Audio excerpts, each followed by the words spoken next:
Alors voilà, ça y est, nous y sommes. Je vous présente le Walipini. Donc après 3 ans de travaux, euh, quelle dimension il fait? Il fait 8 mètres par 4. Voilà, il fait 8 mètres de long sur 4 mètres, 6 mètres. Oh, excusez-moi, autant pour moi, 6 mètres de large. Donc voilà, ici on a les gouttières. Et je viens de faire cette année, du coup, j'ai terminé de la mettre hors d'air. Elle était seulement hors d'eau pendant presque 3 ans. Donc là, la voilà hors d'air. J'ai pu déjà constater aussi pas mal de changements depuis que l'air ne s'engouffre plus dedans. Donc là, je récupère un peu d'eau. Ça va dans la serre directement. Ça part ensuite au fossé. Mais par la suite, je mettrai un bac de récupération d'eau directement dans le Walipini. En attendant, là, moi, petit bac de récupération qui est un peu plus loin avec un tuyau. Oh, c'est système D, hein. Le tuyau qui va me permettre d'avoir de l'eau pour arroser à l'intérieur, même si je l'arrose pas énormément. Donc, l'entrée se fait par ici. J'ai dû creuser à 2 mètres de profondeur et remis 50 cm de terre végétale pour pouvoir la cultiver au sol, hein, tout simplement. Parce que la terre, mine de rien, a été un peu dure, quoi. Donc un peu de terre végétale pour faire pousser tout ça, c'est pas mal. Là, je suis en train de terminer sur le côté droite, là, les retenues en pierre, pour que je fasse pareil que de l'autre côté. Là, je tente une expérience. Bon, d'ailleurs, je tente beaucoup d'expériences, hein. C'est un peu mon principe. J'aime bien découvrir, apprendre de mes erreurs et puis tenter des choses. Là, on est 30 août, donc fin de l'été. Donc voilà, j'ai planté des fraisiers entre mes rochers et j'aimerais par la suite eh ben, que ça fasse un mur végétal. Donc ça commence à prendre forme gentiment. J'ai quelques fraises. Alors j'en ai encore quelques-unes si elles ne sont pas fait bouffer par les limaces. C'est d'ailleurs une catastrophe cette année, je pense que vous serez d'accord avec moi.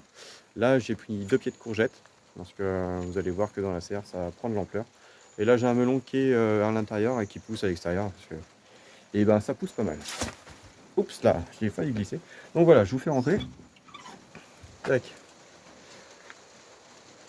Ah oui, juste un détail. Je vais vous montrer ça tout de suite. La température. Donc là aujourd'hui c'est pas une journée très chaude. Il doit faire quoi, 18 degrés. Donc j'ai mis une petite station ici. Je sais pas si vous voyez. Oui, c'est ça. Donc là en haut, donc c'est la température dans la maison. Ici 17 degrés, sa température dehors avec le thermomètre qui est juste à côté.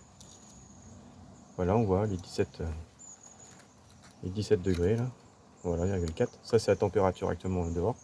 Et dans la serre, du coup, il fait actuellement presque 20 degrés. Voilà, ça c'était pour vous expliquer. Voilà, j'observe régulièrement du coup les températures intérieures et extérieures. Et puis dans la serre pour voir un peu ce qui change, ce qui varie et comment ça évolue dans la serre au niveau des températures. Ce que j'ai pu constater déjà par rapport à la température, c'est que voilà, cet été on est monté à 34-35 degrés, mais dans la serre ça monte pas à plus de 40 de manière générale. Donc c'est plutôt positif. J'ai une exposition qui est sud-ouest, donc j'ai plus le soleil dans la serre qui va être présente plutôt le matin, jusqu'à à peu près 10h, 10h, 11h. L'après-midi, je suis caché par le pignon de la maison, parce que le soleil il tourne comme ça, hop, et va se coucher derrière les arbres. Et donc j'ai le soleil aussi plus en fin de journée et en soirée, quoi. Donc j'ai pas une exposition optimale, mais finalement c'est pas plus mal, ça évite de trop chauffer. J'ai pas encore fini les travaux, hein. Je suis encore en travaux d'ailleurs, c'est sûr. J'ai installé cette année, l'an dernier, un extracteur d'air. C'est pas un ventilateur, c'est un extracteur qui vient tirer l'air chaud. Bon, il faut que je branche, quoi. J'ai refait de l'élec dedans, j'ai tout démonté, il faut que je refasse tous les lecs à l'intérieur. Mais en tout cas, c'est un extracteur d'air qui est prévu. Donc voilà, ça y est, bienvenue dans ma jungle. Je fais le tour du propriétaire. Donc là, j'ai 2 petites fenêtres que je peux ouvrir quand il fait vraiment chaud, quoi. Voilà. Bon là, c'est pas trop grave aujourd'hui, hein.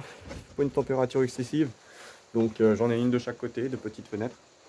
Et donc la température du thermomètre là, ça affiche 20, je dirais 20, une vingtaine de degrés là. Voilà, un petit 20. C'est ce que disait le thermomètre, hein, 19,7 à peu près, quoi. Donc voilà, c'est un peu la jungle, c'est un petit peu en chantier aussi au niveau des cultures.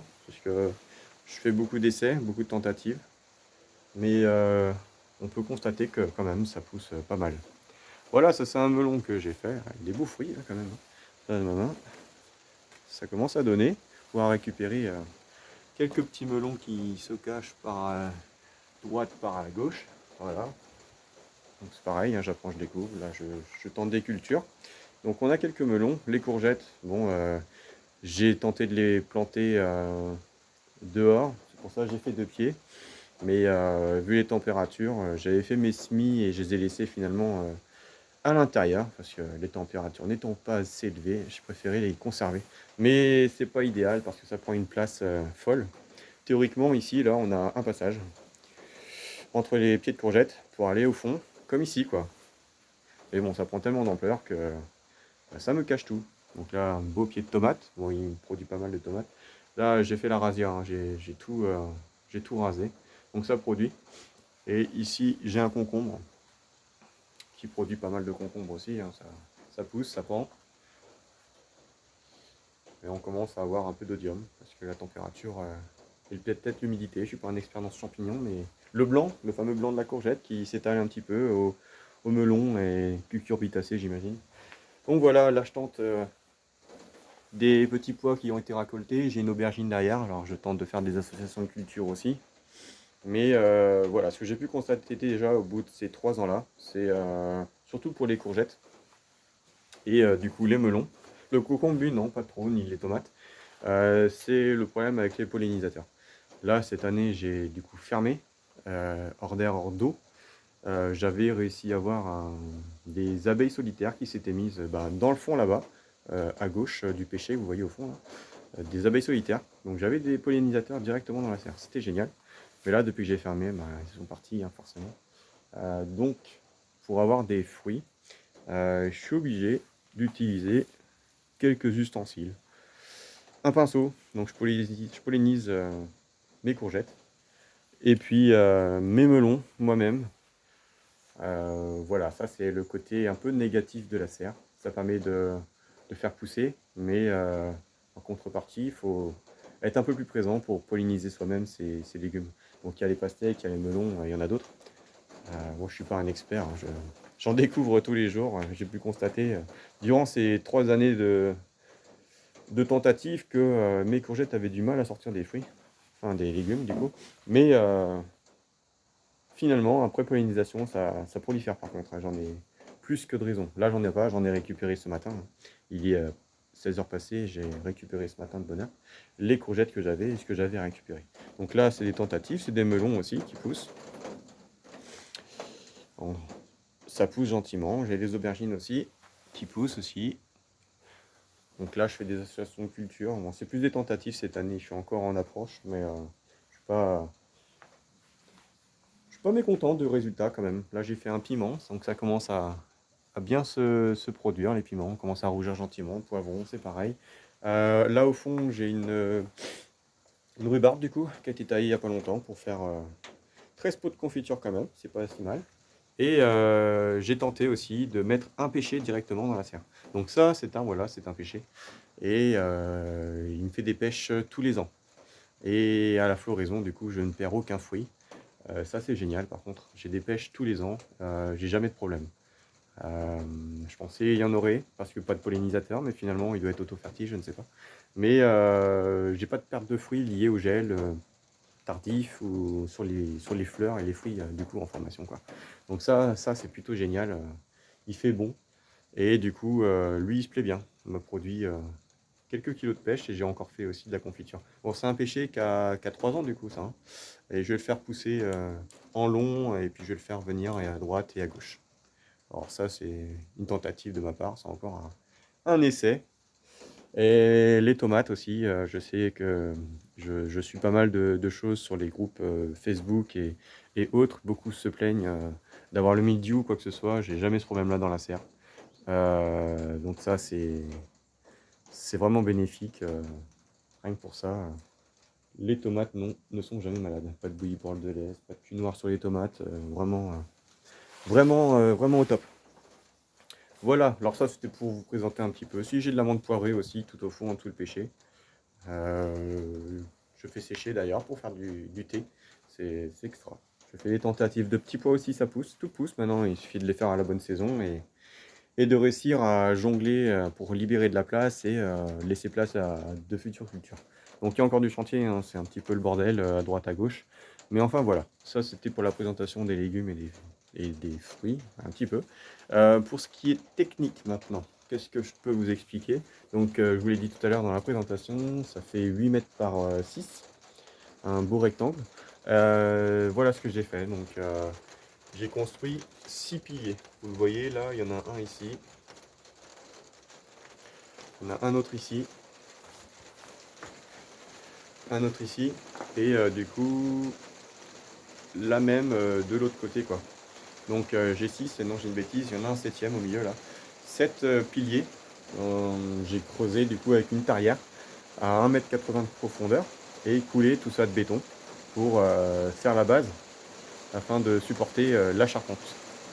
Donc charpente en bois traité à cœur, hein, pour éviter que du coup avec l'humidité ça nous pourrisse et que ce serait quand même dommage. Voilà, donc la charpente et des plaques de polycarbonate alvéolé de 10 mm d'épaisseur pour faire la toiture. Et des gouttières en zinc à l'extérieur que vous avez pu voir pour récupérer l'eau quoi. Donc l'eau actuellement, je sais pas dans la vidéo si vous entendez, mais il pleut et donc ça c'est cool, par là, et ça part au fossé ici. De l'autre côté, qui est de l'autre côté ici à 1,50 m, il y a un fossé qui part à l'étang communal quoi, de la commune. Quoi. Donc c'est un projet par la suite.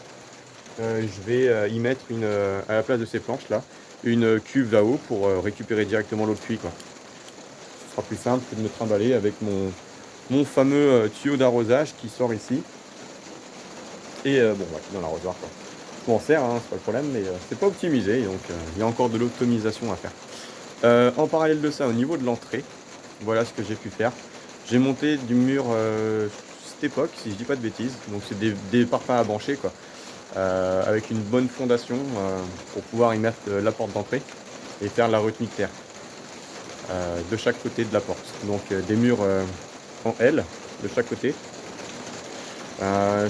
J'ai dû faire ça parce que du coup j'ai mon fameux piège à eau dont je vous avais déjà parlé sur les groupes Facebook. Voilà, donc ça c'est cool, ça vient dans le caniveau ici, donc dans la fondation qui a été faite à la base. Et hop, ça c'est cool. Hop là, voilà. Donc là j'ai un regard. Et donc ça part au fossé quoi. Donc pas de problème d'inondation, j'ai jamais été emmerdé. Ah bah si, j'ai été emmerdé quand j'avais pas fait, j'étais comme tout le monde embêté avec une piscine à la place d'une serre. Mais depuis que j'ai fait ça, plus aucun souci. Donc ça part au fossé, l'eau s'écoule gentiment, ruisselle. Donc c'est pareil, il va falloir que je fasse quelque chose pour l'entrée là, pour stabiliser ça, parce que quand il pleut vraiment c'est glissant. Donc par la suite ce sera fait aussi. Chaque chose en son temps, hein. C'est pas simple de tout faire tout de suite. Donc l'eau s'évacue, donc voilà, ça c'est pas un souci maintenant. Voilà, précision technique. Bon la serre, du coup la charpente c'est mon beau-père qui l'a fait. Je suis pas du tout connaisseur dans les charpentes, mais pour moi c'est de la bonne conception artisanale. Ça tient bien. Il y a eu quelques tempêtes et il n'y a pas eu de soucis. J'ai aucune plaque alvéolée qui se sont envolées. Bon, ce qui je crains, je touche du bois d'ailleurs, c'est les grêles, les grêlons. Ça me fait peur. J'ai pas encore eu de tempête de gros grêlons, comme j'ai pu voir sur certains départements. J'espère que ça va pas m'arriver. Sinon, avoir pour assurer et l'assurer et se faire rembourser en cas de dégâts. Donc, plaque de polycarbonate alvéolé sur le toit.